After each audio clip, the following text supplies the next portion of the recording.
Every Thursday, we get into what we call What's Up, Doc, where we spend some time with the experts at Mercy Health. And, this morning is absolutely no different. Our expert this morning is Dr. Matthew Groenwald. We're going to talk interventional radiology. Dr. Groenwald, good morning. Hey, thanks for having me. I get the name right? Yeah, of course. You nailed it. Excellent. How's everything going this morning? Not too bad. How about you guys? Man, nothing to complain about, do we? No, not yet. Our show's on. We're done at 9 here, so we're coasting through the end of the show. Coffee's still hot. Management isn't here. Yeah, everything's good. Everything's good. You know the deal. It's always better before management gets in. Tell us what an interventional radiologist does. So, an interventional radiologist does a really large variety of things. First, we train as diagnostic radiologists, so we learn how to read all sorts of medical imaging from X-ray, ultrasound, CAT scan, MRI, PET scan, you name it. And then if we want to subspecialize in interventional radiology, which is minimally invasive procedures and surgeries with imaging, then we do more subspecialized training in that. And then how an interventional radiologist practices in large part is determined in what setting they practice medicine. So in a place like Mercy, which sees a reasonable variety of patients, meaning it's not a really giant tertiary referral center, but it's a reasonably sized, healthcare system that serves a pretty large community. We see a really wide variety of things. So we do minimally invasive procedures while working with physicians across all specialties, whether it's OBGYN, urology, surgery, medical oncology, radiation oncology, and, we can do bread and butter interventional radiology is things like minimally invasive biopsies, drainage catheter placements, but also we treat patients that, have trauma. If they're bleeding from somewhere, sometimes we can, plug up the artery that's bleeding and save them a more open, sort of invasive surgery that has more risk. Or, for example, Mercy has a relatively large neurointerventional stroke program. Some interventional radiologists treat stroke by sucking clot out. So we really do a really, really wide variety of things. Well, it sounds like it. Let's rewind a little bit, and we like to find out a little background on our doctors here. How'd you get into interventional radiology? Was this something you were dreaming about when you were about 5 years old? Up in a tree house. Right. Yeah, someday when you guys are playing pro baseball, I'm going to be an interventional radiologist. So it's actually funny that you sort of phrase it that way, because when I was a kid, I took school seriously because my sort of parents drilled that into me when I was younger. But I loved being outside playing sports, and I actually had a chance to play collegiate and professional soccer. So I was doing that, and then unfortunately during the off season of when I was playing professionally, I started developing blood clots in my legs and in my lungs. And long story short, I learned that I had a blood clotting disorder, and I had to be on blood thinners forever, and I couldn't, play a professional sport in that circumstance. But during that process, I actually had to have a procedure done by an interventional radiologist. And, I guess it's, fortunate that my sort of parents drilled into me to take school seriously, because I had reasonably good grades in college, and, science was what I was most interested in, to sort of pick a major. So I, in a very short window of time, I learned, I can't do this anymore. What else am I going to do? And then, I was sort of trying to figure out what to do. I was talking with some of my mentors from college, and they brought up the idea of being a physician, and some of them thought that, based off of their experiences with me as a student and doing research and things, that might be a good fit for me. And I thought more about it, and it seemed like it, was a good idea. And so at the time, I was married with a kid already, so I was talking to my wife about it, and she thought it was a good idea. And so, I studied for the MCAT, which is the entrance exam to medical school, and then, we decided to sort of pursue that path. And then once I was in medical school, I was already introduced to this really, neat field where I had this procedure done while I was awake and sort of seeing the images on this big giant screen next to me. And so I had a chance to learn more about it. And then, it just seemed like it fit my personality because I really liked learning about all types of pathology across all different fields of medicine. And then I learned that an interventional radiologist gets to really work with all different types of doctors and treat a lot of different types of medical problems. So it's kind of a circuitous, ironic story in a way, but that's how I sort of learned about it and ultimately got into medicine. What position did you play for soccer? You sound like a midfielder. So I played for, at the time we were called the Kansas City Wizards, but now they're called Sporting Kansas City in Major League Soccer.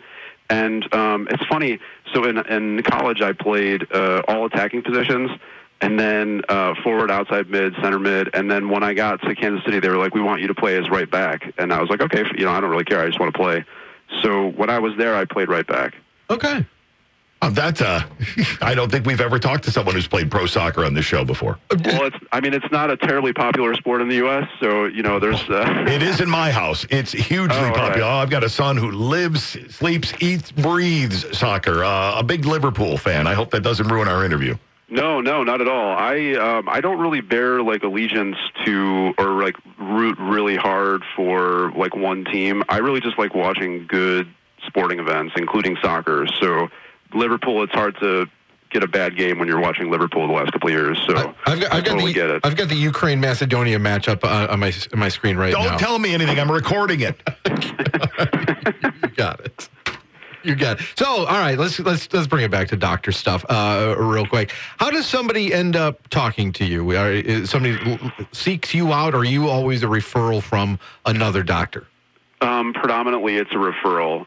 Sometimes with some types of medical issues, we can try to get the word out to patients if they're having this types of symptoms. They can try to sort of refer themselves to us. But usually it's a patient is seeing their primary care provider or another type of physician that then identifies, you have this issue, this type of treatment is a good option for you. Let me send you to the person that does this, and they can talk to you, more specifically about it, what the risks and benefits are. It would seem to me that the minimally invasive, it's got to be rewarding for you on the end when you have a patient who's been around for a while, who remembers when things were, the minimally invasive was not really a subject line. Oh, yeah, definitely. I think, we have, I would say, so I would say a good example of that is, so some of the patients we see are in the setting of acute trauma, especially located along the I-90 corridor. There's a fair amount of car accidents, and so sometimes people come in and they have traumatic injuries to their spleen, and 20, 30 years ago, the management for a significant injury to your spleen is you give someone blood transfusions, and if they're not doing great, then you take the spleen out. But in this day and age, you can come to an interventional radiologist. We can sort of get access into the arterial system with just a tiny little needle and ultrasound, and then with contrast and X-ray, make maps for ourselves and find our way into the arteries that supply the spleen, identify the abnormality, and just plug it up so you can keep your organ, it can retain its function. You will have saved yourself, general anesthesia and, a moderately significant surgery, and any recovery after that. And all that can be done with just moderate sedation, meaning a patient is somewhat sedated but able to breathe on their own and conscious to be able to, have a conversation or follow breathing instructions if they need to. And so most of those patients in that circumstance are younger, but we inevitably end up speaking with their families, some of their family members who are older. And so, yes, that reality of interventional radiology is not lost on taking care of patients. Oh, no. I mean, that's a stunning leap and bound ahead for someone who can remember back 30, 40 years when it was a whole different ballgame in a scenario like that. Correct. So let's say if I get referred to you from for my primary or whomever, and I barely understand what you do to begin with, are there any questions that somebody should ask when they sit down with you, or questions that you hear more often than not? I would say the questions we hear the most often are just like, so first and foremost, like, what type of doctor are you? So like, Right. So if I don't explain that as in one of the earlier parts of the conversation, then a lot of times that will come up later, and they'll be like, wait, now what kind of doctor are you? So a lot of times I just explain that right off the bat, but I mean, not really. Many of the procedures that we do uses contrast. If you have sort of borderline kidney function, sometimes there can be additional risks to the procedures that we do because of contrast can have an effect on kidney function. But more or less, I wouldn't say there's any general questions that would need to be asked when a patient sees us, just because we do such a wide variety of things across such a wide variety of medical problems that, if a patient's coming to us, you know what you're doing already, or just learning, or just, asking what are the basic premises of the procedure that you're doing, and just what are the general risks and benefits, and, just like as if you're seeing any other, regular physician or a surgeon, Makes sense. Dr. Groenwald, before we let you go, the important question, throughout college and your pro career, how many yellow and red cards did you draw?